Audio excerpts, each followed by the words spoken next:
लक्ष्मी जी की कहानी। एक साहूकार की एक बेटी थी। वह रोजाना पीपल के पेड़ में पानी डालने जाती थी। पीपल के पेड़ पर लक्ष्मी जी का वास था। एक दिन लक्ष्मी जी ने प्रकट होकर उससे कहा, तू मेरी सहेली बन जा। वह लड़की माता पिता की आज्ञाकारी थी। उसने कहा, यदि मेरे माता पिता आज्ञा दे देंगे तो मैं आपकी सहेली बन जाऊंगी।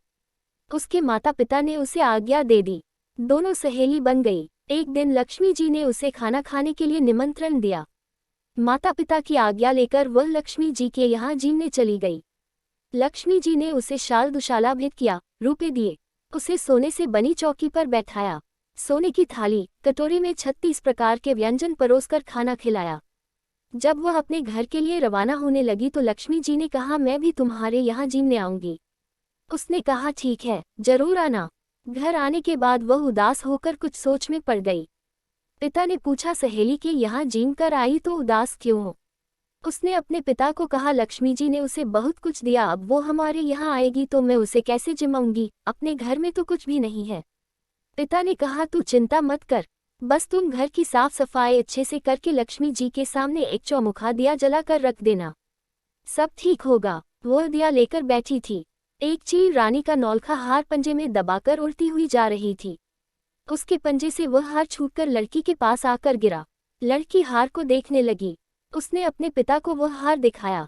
बाहर शोर हो रहा था कि एक चील रानी का नौलखा हार उड़ा ले गई है, किसी को मिले तो लौटा दे। एक बार तो दोनों के मन विचार आया कि इसे बेचकर लक्ष्मी जी के स्वागत का प्रबंध हो सकता है, लेकिन अच्छे संस्कारों की वजह से पिता ने लड़की को कहा, यह हार हम रानी को लौटा देंगे। लक्ष्मी जी के स्वागत के लिए धन तो नहीं, पर हम पूरा मान सम्मान देंगे। उन्होंने हार राजा को दिया तो राजा ने खुश होकर कहा, जो चाहो मांग लो।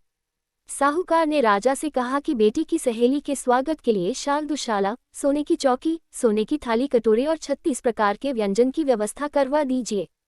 राजा ने तुरंत ऐसी व्यवस्था करवा दी। लड़की ने गणेश और लक्ष्मी जी दोनों को बुलाया। लक्ष्मी जी को सोने की चौकी पर बैठने को कहा। लक्ष्मी जी ने कहा कि मैं तो किसी राजा महाराजा की चौकी पर भी नहीं बैठती। लड़की ने कहा, मुझे सहेली बनाया है तो मेरे यहाँ तो बैठना पड़ेगा। गणेश और लक्ष्मी जी दोनों चौकी पर बैठ गए।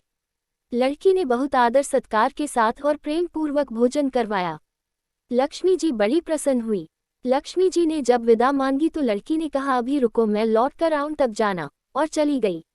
लक्ष्मी जी चौकी पर बैठी इंतजार करती रही। लक्ष्मी जी के वहां होने से घर में धन धान्य का भंडार भर गया। इस प्रकार साहूकार और उसकी बेटी बहुत धनवान हो गए। हे लक्ष्मी माँ, जिस प्रकार आपने साहूकार की बेटी का आतिथ्य स्वीकार करके भोजन किया और उसे धनवान बनाया, उसी प्रकार हमारा भी आमंत्रण स्वीकार करके हमारे घर पधारे और हमें धन धान्य से परिपूर्ण करें। जय लक्ष्मी माँ, तेरी कृपा हो, तेरी जय हो।